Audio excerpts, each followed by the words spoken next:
Let's dive right into this explainer and tackle a stereotype we've literally all seen. You know the one, the idea that if someone likes being alone, they must be unfriendly, antisocial, or just downright lonely. We see it in movies all the time, right? The isolated genius, locked in a basement, mad at the world. But when you actually dig into the psychology behind human behavior, a completely different and honestly way more fascinating picture emerges. Today, we're going to break down the actual science of why highly intelligent people often actively seek out solitude. And spoiler alert, it has absolutely nothing to do with disliking other people. I want you to think about this for a second. Have you ever noticed that some of the sharpest, smartest people you know seem to genuinely love their alone time? Maybe they're the ones who politely dodge a massive party just to stay home with a good book, or they'd always pick a quiet weekend over a packed social calendar. Well, psychology shows us this isn't just some quirky personality trait. It's actually a direct reflection of how their minds are wired. Their preference for solitude is deeply tied to their cognitive processing. All right, let's jump into section 1, Beyond the Loner Stereotype. Which brings us right to section 2, Quiet Space for Deep Thinking.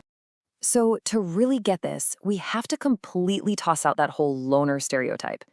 Highly intelligent individuals aren't avoiding people out of spite.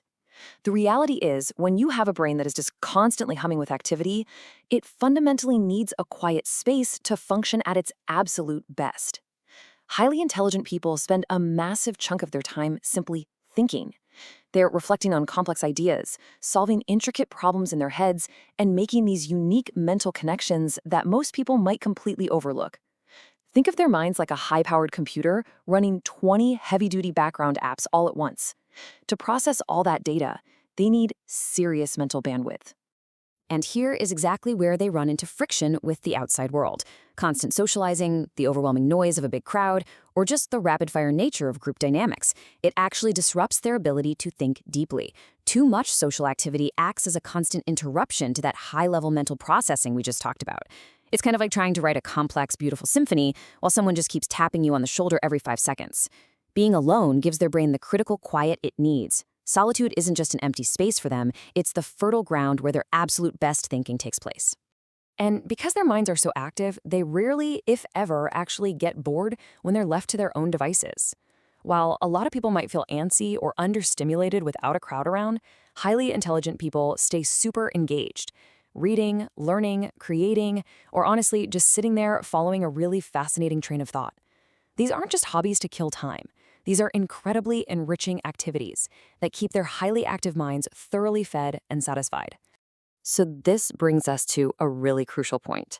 Because their internal world is so rich and keeps them so occupied, being alone is experienced as a profoundly peaceful state. It's pure harmony for them. It is absolutely not experienced as loneliness. You see, loneliness is that sad, empty feeling of wanting connection and not having it.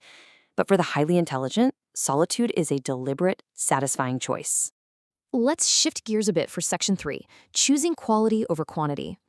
Moving from their internal thoughts to how they actually navigate the external world, we really have to look at what drains them versus what sustains them. It's not that they don't want relationships, they're just highly, highly selective. Research suggests that people with higher intelligence value the depth of a conversation way more than the frequency of it. Small talk, frequent, casual chatter, that can feel incredibly unstimulating to an active mind. It literally feels like a chore. But discussing big ideas, learning new things, diving into deep, genuine connections, that is exactly what they crave. So rather than forcing themselves to smile through superficial small talk just to be polite, they'll happily just choose to spend that time alone. They don't hate people. They just deeply prefer a genuine connection over empty chatter. Building on that, it makes perfect sense why intelligent people usually prefer a much smaller circle of close, trusted friends.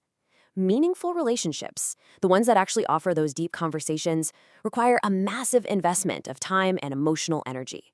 Instead of spreading themselves way too thin trying to keep up with everyone in a chaotic 50-person group chat, they wisely choose to invest their limited social energy into just a few carefully chosen people. And this brilliantly illustrates their whole social philosophy. Quality will absolutely always come before quantity. They would infinitely rather have 2 or 3 rock-solid, genuine connections than 50 shallow acquaintances. The math is simple for them, really. Superficial interactions drain their energy without giving any intellectual or emotional return, while deep connections are absolutely worth the investment of their time. Finally, let's wrap things up with section 4, Recharging the intelligent mind. Let's talk about the biological and emotional necessity of solitude.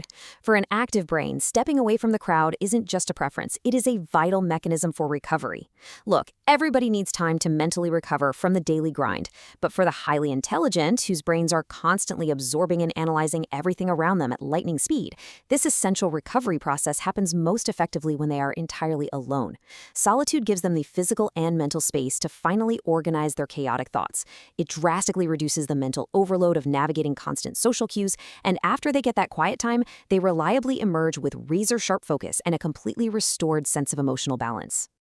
I want to pause here for just a second and let the truth of this psychological insight really sink in. Solitude becomes a way to recharge, not isolate. This is the ultimate paradigm shift right here. Pulling away from the group isn't a negative antisocial act. It is a highly positive, incredibly necessary, and healthy mechanism for their emotional well-being. It is quite literally how they plug themselves back into the wall to get their battery back to 100%.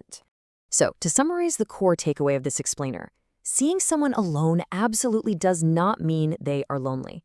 For highly intelligent individuals, solitude is the very environment where they thrive.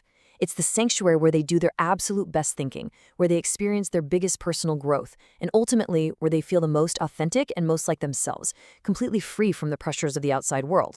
Which brings us to a final thought for you to chew on today. Even if you don't consider yourself the classic introverted genius, the benefits of quiet processing are totally universal. If solitude is truly the space where we can think deeply, recharge our mental batteries, and grow, are you giving yourself enough time to be alone? Or are you letting the constant noise of the world crowd out your absolute best thoughts? Take a moment for yourself today. Thanks for joining me on this explainer, and I'll catch you next time.